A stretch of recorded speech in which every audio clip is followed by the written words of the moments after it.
Okay, so a little bit more now. So I did not have any intention to start this one tonight, but I think we are very excited, so we cannot wait anymore. Let's see a little bit more now. So remember, in the very first slide, we were talking about the addressing mode, and then we also said, okay, the addressing mode is, meaning before the addressing mode we said that the instruction has two components, opcode and operand, and also we said that any instruction can be decoded into object code. Now we'll try to know how this object code is found. How do I know what is the object code of which instruction? Okay. Now this is a pretty easy idea. So let's say we have an instruction like this. Now first thing that you need to know is, what is the addressing mode of this instruction? This direct, right? We just did it, right? So this is direct. Now we know this is direct. So once we know it, what we do is we go to our set of instruction here. We'll go to our set of instruction. Let's see. We open the set of instruction here, and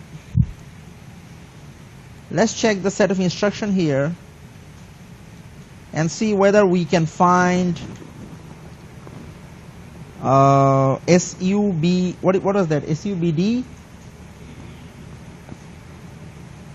SUBB. Okay. There was a SUBD as well. Okay. Now SUBB. Let's find SUBB. Now if you go to SUBB, remember what was the addressing mode again? Direct, right? Now if you go to here, look at how we are looking into the set of instruction. If you go to SUBB, and you know the addressing mode is direct, right? Now for the direct, the opcode is what? D0. So that is already defined here, right? Pretty much for every instruction, for every addressing mode, there is an opcode defined here. These numbers are in hex. You know, as you can see, D0 is what? Hex, right? So object code has to be always written in hex in full. So what we are doing is we are writing that like this. Remember, the object code is something which is basically written as a byte, and also in the paper we write it as a hex number. So now you know how D0 come into the picture, right? Can anyone tell me how do I find 23? How do I find 23 then? Don't tell me I just subtracted 12 from 35, right? It's just a conversion of 35, because 35 is what? Is that decimal, binary, or hex? That's decimal, right? Remember I said convert everything into hex. So convert 35 into hex, that's 23. We know how to convert 35 into hex, right? Keep dividing by 16. Remember the technique we learned, reviewed? Okay. Now let's try another example. I think the inherent is the easiest because you don't have any operand, right? Now ABA. So this is inherent. Let's check the set of instruction again. So what is the opcode? ABA is the first one, right? Very first instruction, ABA. Now if we check ABA here, the opcode is what? 1B, right? Do you see 1B here? Do you see 1B? The first one. So that's it, because we don't have any operand, so that's just 1B. Now that means what? That means the object code of this kind of instruction is always 1 byte, right? Because you are just writing 1 byte, right? How about this? First tell me what is the object, what is the addressing mode here?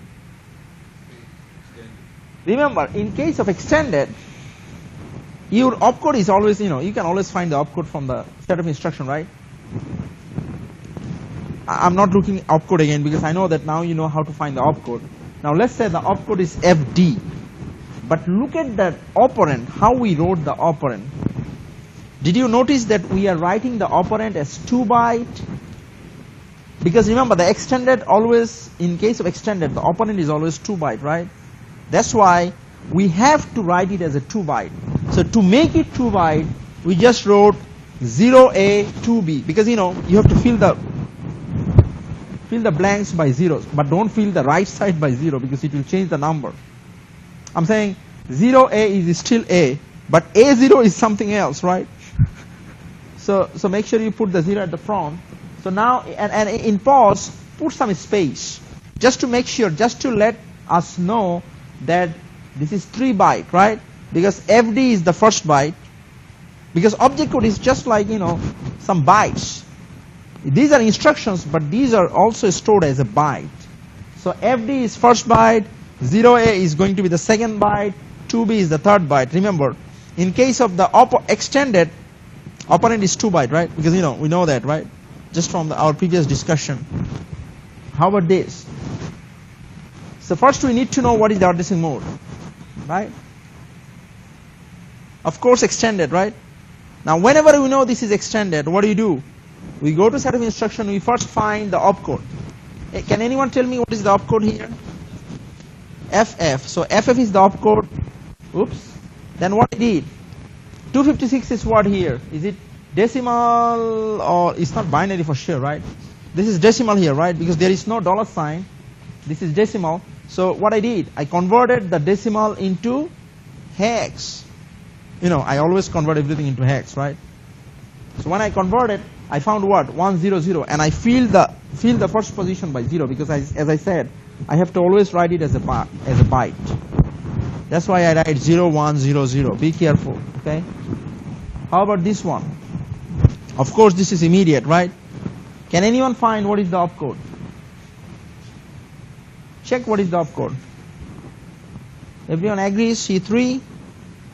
Okay, now so let's say this is C3. Now what I did, I converted 3512 into hex, and then I fill the first position by 0 because I have to do it in 2 byte, right? How about this? What is the addressing mode here? This was the tricky one, right? One of the tricky ones. So this is extended. So I have to write it as, so the operand is, the opcode is 70, and I wrote 29. I converted 29 into hex, which is 1D, but I have to fill I have to write the data as 2 byte, right? That's why I wrote 001D. Have you noticed? Because I have to write the data in 2 byte since this is extended.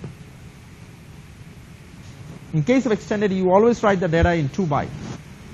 So that's why I filled the middle byte by 00. Now let me show you. Now we are ready for the quiz 2, because pretty much these kind of questions you will get in the quiz 2. But there is a little thing, because I know that we already know the number system. We have some idea about the conversion. But what we can do is, we can use our calculator here. We know this calculator, right? We know how to get this calculator. Now what you can do is you can change the view from standard to programmer, and then you can change the numbers. Let's say you are writing 3512. This is in decimal, right? Click the hex. That converts it for you.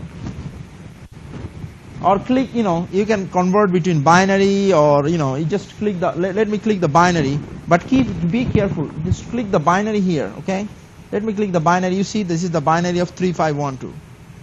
But remember, don't change this Q word, because Q word means you will be getting the answer as 4 byte.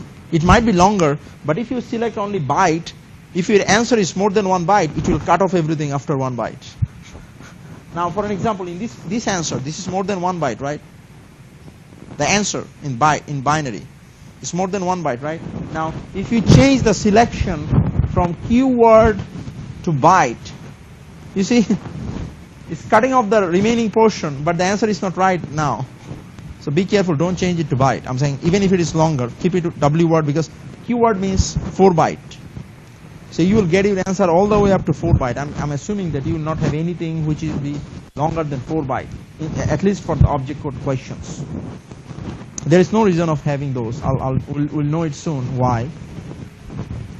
Let's go to the quiz section and let's finish the quiz too. Okay? And enjoy the remaining portion of the weekends and weekends. Okay? Let's stop our discussion here and